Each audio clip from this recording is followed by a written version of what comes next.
By the way, what's this Batman thing doing here? That is one of... Josh, you want to talk about that? Yeah. What's this about? Originally, that was a life cast that was taken of a guy named TJ. He came in, sat down, was real patient, knocked out the life cast. Originally, he had been in touch with a gentleman who had gotten a hold of the original Batmobile from Which movie? the very first one, the Tim Burton one. Gotcha. And he was privy to pretty much all of the stuff that they used in the Batcave, from his monitors to his So what did he need keyboards this and for? everything. This was directly for a short film that they were going to do with the Batcave and everything. So as you can see, a lot of the real aggro lines, the real edginess of Tim Burton's version of Batman was preserved. This was something that started coming on a little bit later with the Rockstar games and the Arkham Knight series, where he more had a chin protector. So we kind of made an amalgam of both the 80s Batman and something a little bit more combat oriented. This now, So what's your specialty, Josh? costuming, props, and practical effects. Gotcha. So pretty much all the stuff that I make is either armor, giant guns, robots, guys like that, puppets, and So what are some films and TV shows you've worked on over the years? Guardians of the Galaxy 2, Constantine, Originals, Underground, Ozark, Preacher Season 1. We just got hired for Preacher Season 2. What would Underground need?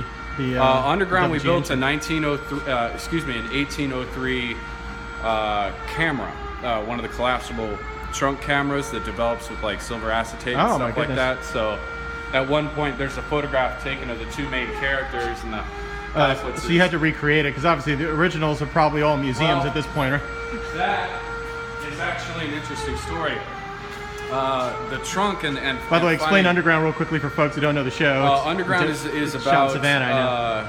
the exodus and the secret organization of getting slaves out of slave states, and a lot of the turmoil and hardships that they had to go through, and the terror and fear and jazz that they had to deal with, and this specifically was a camera that they take. The photograph becomes iconic later on, and It's the one where you have to sort of stand there for a long time and just freeze for a while, and the photographs where you have to sort of just stand there for oh yeah, and is it done yet? Is it done? Poof. Okay, now it's done. Yeah. That's why people's facial expressions are so Yeah, dour. well, everybody looks like they're just about to sneeze. Right. Yeah. Because it takes so long.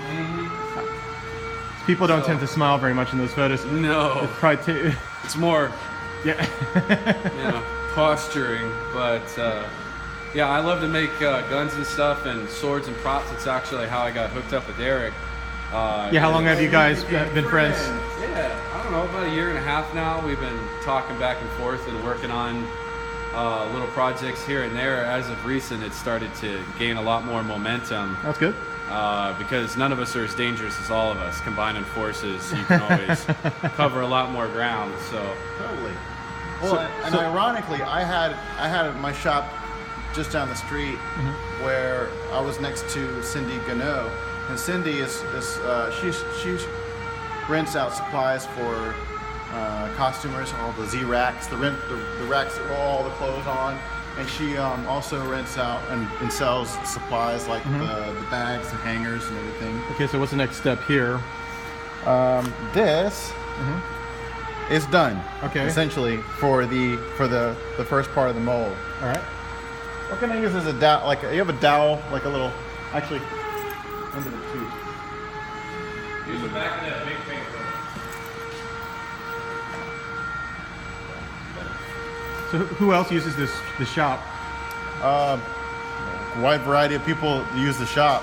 Oh yeah, it's I kind of, a lot of the people that come in here will either modify something that they already have already, and they'll rent shop time, and we just kind of keep track of materials. But a lot of times it's bounty hunters of art, mercenaries who are just like specifically skilled in a certain craft. So we have stone cutters, metallurgists, electricians, everybody. Yeah, what's so, up with all the guns up there? Obviously, the arsenal? Yeah, that's our rental rack. Oh, okay. A lot of those can be used in their current state, such as if you're doing, SWAT movies or or something people like want that. to, you can mold those into other... Certainly. But the biggest thing that I do is we'll take existing weapons and then modify them into like science fiction weapons, something that's... Vectors are extremely popular because they look very sci-fi. So it can either be, a rental, or we can rent to manufacture, in which case we sell them the rifle for enough money to recoup and buy another one and completely modify that. So what may start out looking like an M16A2, because it already has cocking mechanisms and you can release the magazine, you can retrofit over the top of that and create a completely new weapon, but it still has the internal mechanics that don't have to be engineered. Just like what they did in Aliens. Yep, Tommy gun. In Aliens, there's a famous rifle called the Pulse Rifle, and the Pulse, Right. and that Pulse I remember rifle was a weapon for the under rifle underneath it is a Thompson machine gun from World War II. Gotcha. Fully automatic, 45 caliber. So what are you doing now here? What I'm doing here is I'm pouring Rebound, which is fast curing silicone. Mm-hmm. Silicone? Yeah. Okay. Yeah. I don't remember if it's silicone or urethane. So silicone rubber, and it's a 1-to-1 mixture. So I'm gonna pour a full cup of rubber, Where does part that go? A, and this is going to be mixed together in another cup to do an equal mixture of the two, and it'll cure in a really fast time frame. This is really fast curing rubber. What are you going to use this for? This will coat the entire gun Okay. and the clay and harden while we talk. Okay. It'll actually be it will be nice and tacky within minutes, and it can demold in about I'd say about an hour. Gotcha. Before you can actually pull it out. I'm gonna stop there because I don't think I have. This is just a trial kit. Sure. It comes in these pint size. I don't know if I have enough on the other side. I'm at the end of this kit. And in a moment, I'll mix up a couple of onyx, and I'll cast one of these in front of your eyes. Cool. And that can demold within about 20 minutes. And when I say demold, it can be pulled out of the mold and a part can actually be produced. It's equal parts of each. Yeah, this was pre-stirred. You gotta make sure you really stir it up. And like I said, this is a dirty mold. It's not done to a lot of people's specs. They go through a lot more trouble with getting bubbles out. Bubbles are bad within the mold, because otherwise a bubble in the mold part becomes a bump in the actual part that you pour, and you want as little time cleaning up as you possibly can. So I can see some bubbles in this. Right, and I'll show you a trick of the day, getting rid of bubbles.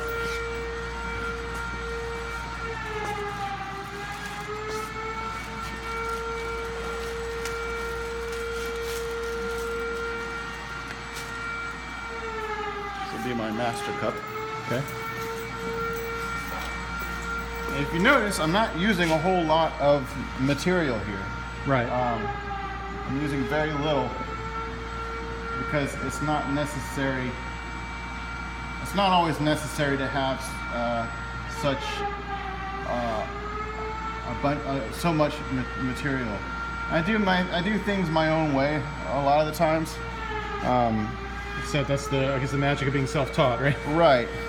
You don't kind of experiment with different things. That's the thing with all art. there's no hard and fast rules here. No, I mean it's kind of like chef cooking, right? It really is. You can modify things as you go along. If it gets the job done the same way, and you don't have any issues, then there you go. Yeah, I guess what they care about is the results. They don't care how you go about doing it. It really does, yeah. And that's the same way. With my approach with blacksmithing and bladesmithing. I learn things. I know things just from my knowledge that I've read up on. But I also have my own way of doing my metalsmithing too. Well, you were on Forged in Fire on History Channel a couple months ago. Yeah. Have they repeated that episode at all? They do. They constantly. Well, there was a marathon recently. Do you get like tweets every time you or do you get any response every time they air it? On Facebook, people message me saying, "Hey, you're on TV." And people that that didn't realize it's been repeated 18 times or something. Right. Or they log on every now and then. So they're not seeing the stuff that I'm posting, and they just wind up flipping on the channel and seeing my face. Are you a little disappointed that you haven't gotten a lot of business directly from that, or no? In fact, if anything, I'm ecstatic with the outcome and the level of notoriety that I got from that. It was just life-changing. It was a life moment for me. I had a blast. Yeah, that was the first time you were ever on reality TV, right? Actually, no. No? Oh, what were you on before that? I was on Beverly Hills Pawn. Oh my goodness. Yeah. Doing what? Well, the show that was on I think it was on Discovery Channel. It's not on anymore. No, right? No. It was one of the knockoffs of the various pawn shows. Exactly. Yeah. Well, coincidentally, it covered prop selling, the process of prop selling. Gotcha. And they needed props, so they contacted a lot of collectors on the collector forums, and they said, "Hey, would you be willing to be on a show to show off your props?" Because it was extremely hard for the network to come up to actual. What year studios. Was that? That was 2009. Oh, okay, that was ages ago. Okay. Yeah. So what I'm doing, the reason I'm putting this on the floor, this is a bubble popping technique. Okay. Bubble popping technique is you pour high, and you elongate the stream of rubber. Yeah, I see the bubbles. And when you elongate the stream, the concept is the bubbles break. Yeah. Very cool. I see them. They're breaking. Actually, I'm going to get to where it's a nice steady stream. You're just trying to cover the gun right now? Yeah. And this is going to be a very thin layer. Yeah, it breaks the bubbles. Fascinating. You can't do this in a windy environment.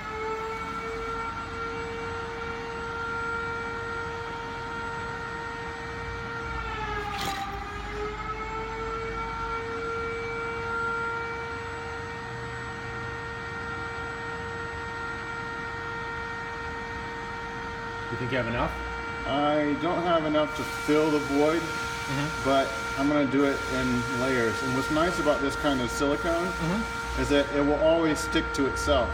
Oh, that's good. So you can just add on afterwards. It's no big deal. Exactly. Gotcha.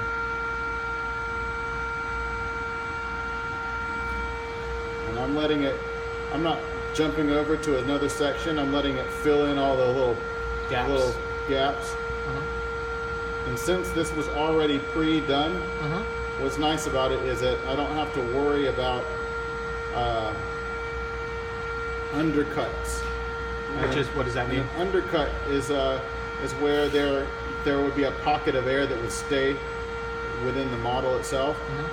Also, I'm not putting my expensive Chiappa pistol under this kind of environment, because you have to actually clay up and seal off anything that goes inside the pistol. Right. Otherwise, it becomes kind of dangerous to shoot again. with clay going inside your pistol. Gotcha. No, that makes sense. And it's also damaging.